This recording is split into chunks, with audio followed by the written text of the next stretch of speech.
Bonjour à tous sur la chaîne de l'impératrice et de l'empereur. Alors déjà à tous, si les vacances sont finies, si la rentrée se profile, je vous souhaite une excellente rentrée où vous soyez, quoi que vous fassiez, afin que vous puissiez vivre de nouvelles aventures qui seront différentes des vacances, mais qui seront, j'en suis sûre, très très agréables pour vous. Ceci étant dit, pour moi la rentrée aussi elle existe.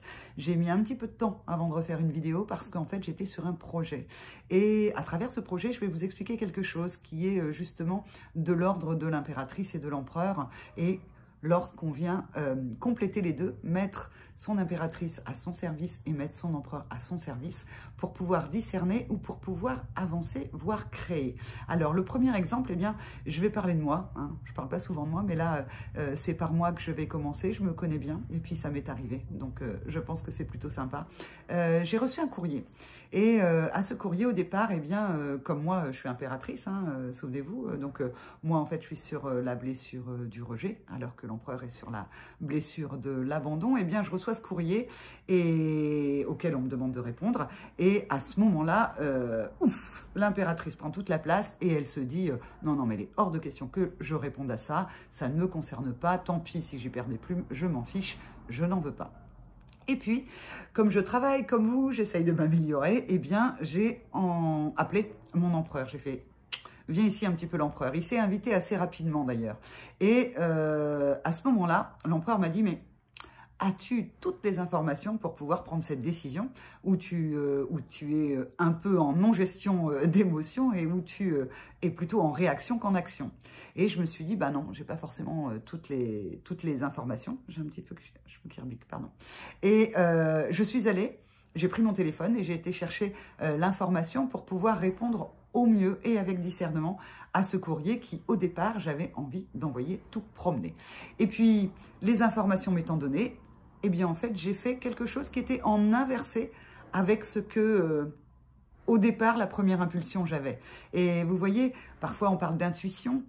L'impulsion, alors il y a des chouettes impulsions, hein, ça permet aussi d'avancer, mais comme dans mon cas en fait, c'était plutôt justement quelque chose qui avait à voir avec le regard de l'autre, avec le jugement, avec des choses comme ça où j'avais pas envie de m'embarquer, eh bien en fait, mon impulsion, mon intuition n'était pas bonne. Et c'est l'empereur, en accueillant l'empereur à l'intérieur de moi, que j'ai pu avoir un jugement en discernement, en fait, décider à l'équilibre, en complétude, avec les deux parties de moi et sans juger cette impératrice qui avait un petit peu été complètement faux-folle au départ. Une autre expérience, là c'est pour vous dire aussi, d'abord pour m'excuser de ne pas avoir été forcément à l'antenne ou en tout cas sur les écrans la semaine dernière, c'est parce que j'avais un projet que j'avais commencé il y a longtemps. Si vous me suivez depuis longtemps sur cette chaîne, eh bien, vous savez que j'écris des livres. Et il y avait un livre qui était avec moi là et que normalement, j'écrivais que lorsque j'étais en voyage, dans les trains, les avions et tutti quanti. Et bon, bah forcément, avec Mister Covid, en dehors du masque, bah, j'ai moins voyagé. Donc, j'ai laissé un peu de côté ce livre. Et puis, je ressentais en fait quelque chose qui me poussait, il fallait que je le termine, fallait que je le termine. Alors les il faut, yaka, hein. Donc j'ai résisté, non, j'ai pas envie, oh mince, je sais pas quoi écrire, nanana. Et puis là, bah, j'ai redlaissé la place à la créativité. J'ai fait d'autres choses qui m'ont permis de m'aérer l'esprit et de permettre à cette impératrice de revenir, de reprendre quelque part mon costume que j'adore d'écrivain, d'auteur avec un E. Vous prendrez ce qui parle pour vous. Et en tout cas, je m'y suis mise. Donc en fait, je me suis remis dans l'impératrice pour avoir la créativité. Mais à côté de ça, un livre, s'il n'est pas publié, il ne sert pas à grand monde à part moi-même. Donc, il fallait que j'invite cette fois l'empereur pour pouvoir discerner comment j'allais le publier. Est-ce que j'allais contacter des éditeurs, comme pour mon premier livre, encore que c'est l'éditeur qui était venu vers moi, ou est-ce que j'allais faire autrement? Parce que j'avais vraiment cette envie, cette impulsion que ce livre existe, qu'il soit publié, qu'il aille à la rencontre des lecteurs. Alors, ce que j'ai fait, eh bien, j'ai été sur Amazon. Amazon, parfois, je le propose à mes clients quand ils veulent publier un livre. Et puis, je me suis retrouvée sur la plateforme. Et là, j'avais vraiment besoin de mon empereur. J'ai été regarder les avis, comment ça se passait, quel risque je prenais, dans quoi je m'embarquais, dans quel cadre, en fait, j'allais mettre au monde ce livre. Et puis, quand j'ai eu toutes les informations, comme dans l'autre exemple, eh bien, en fait, j'ai pu agir. Et j'ai publié le livre sur Amazon.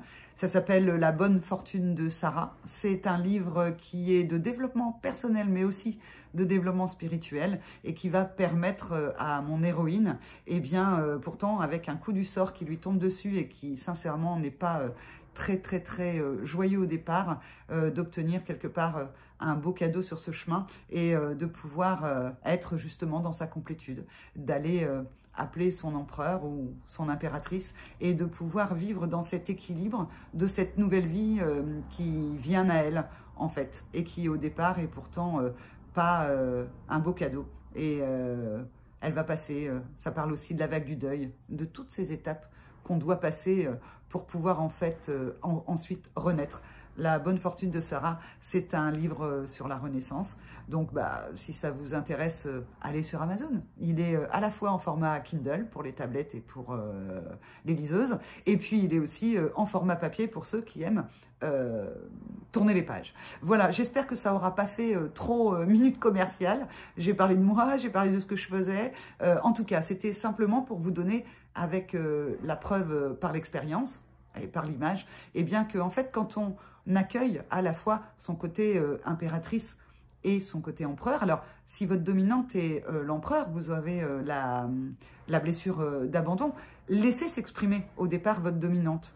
Simplement, le travail à faire ou l'ouverture, je préfère que le travail, l'ouverture à faire, c'est d'accueillir l'autre part de vous qui existe déjà en vous pour pouvoir être dans cet équilibre, dans cette complétude, dans l'unité de ce que vous êtes et de pouvoir en fait ensuite décider, agir, être tout simplement dans ce que vous êtes en entier. Voilà, je vous embrasse, je vous souhaite une bonne rentrée si c'est la rentrée, je vous souhaite de bonnes vacances si c'est les vacances et puis je vous dis à bientôt sur la chaîne de l'impératrice et de l'empereur. Au revoir.